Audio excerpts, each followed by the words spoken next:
Hello, it's me, Sepa Global Warming, and I'm here to bring you another video. Today we're going to be talking about how fast the Earth's climate is actually changing. How quickly parts of the Earth's climate are changing in response to added greenhouse gases, and what is forecast for decades ahead is a mixed bag. The Federal Advisory Council says that in a report out on Tuesday.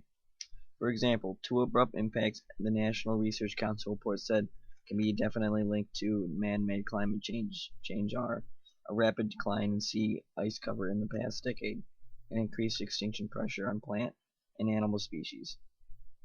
Specifically, the report noted that late summer Arctic sea ice extent has decreased substantially since the satellite data record began in 1979 and has been particularly low over the past 7 summers. The probability of changes or disruptions to ocean currents, specifically one that was made infamous in the 2004 movie The Day After Tomorrow, in which the climate changed dramatically in a matter of days, is now understood to be low. The report noted. The same is true for concerns about rapid sea level rise from the melting of the Antarctic ice sheet, as well as the quick release of methane, a greenhouse gas that is locked in permafrost in the far north.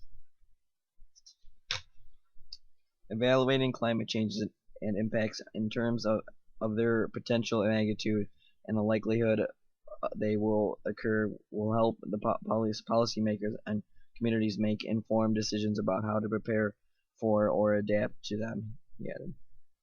The study was sponsored by National Oceanic and Atmospheric Administration, National Science Foundation, U.S. Intelligence Community, and the National Academics. Climate change is spreading disease to new areas in the USA, putting millions at risk. A software engineer is used to doing things quickly, efficiently, and correctly, so he knew something was seriously wrong when on a business trip in 2009. He was so confused he could barely sign a track of paperwork. He felt like he was living a quarter second in the past as of the onset of the valley fever, a disease caused by a soil fungus began to take hold. It took months for the doctor finally suggested valley fever might be the cause of the sudden memory and functionality lose. Valley fever is a multiple diseases experts say are spreading in part because of climate change.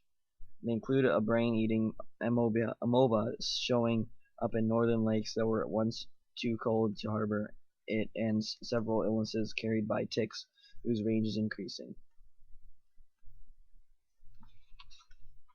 The second involves increased extreme weather events such as drought, rainstorms, and flooding, which create situations where diseases and insects that carry them can flourish. Finally, Americans are increasingly moving to areas close to wilderness, where they are more exposed to these disease-carrying creatures. It is impossible to say what specifically causes any single illness, but the overall patterns are clear. Where and when certain diseases strike is changing, and those changes are being affected by the warming, increasingly erratic climate. Playing defense. No one is saying that Earth is likely to be swept by a new plague that will kill everyone off because of climate change.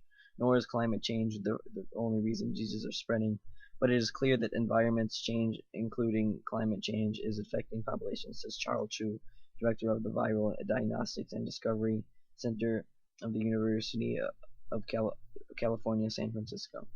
The good news is that the robust public health system in the USA will protect people from some of those changes, says Sonia Altzer, professor of ecology at the University of Georgia, Athens, and co-producer of recent paper journal Science on how climate change affects infectious disease worldwide. The United States will see unprecedented heat waves by mid-century. Coral reefs such as those shown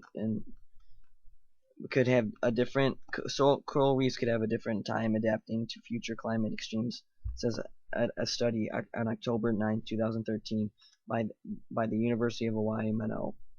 Steady unprecedented heat waves could soon hit many parts of the planet, striking the tropics first, as early as 2020, and much of the United States by mid-century, says the study. today that is based on models from 21 climate centers worldwide. Stuart Pym, professor at Duke University's Nicholas School of the Environment, agrees. He says the findings may seem counterintuitive because the Arctic is warming more than the tropics. He says that the Arctic is used to rapid change, but the tropics are not. So the latter is departing from his historical norms sooner.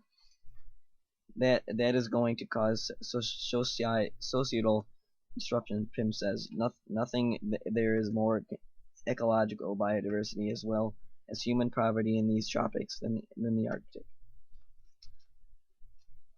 Mora said that the university funded all research except for $5,000 NOAA grant for an advanced computer to do the data analysis.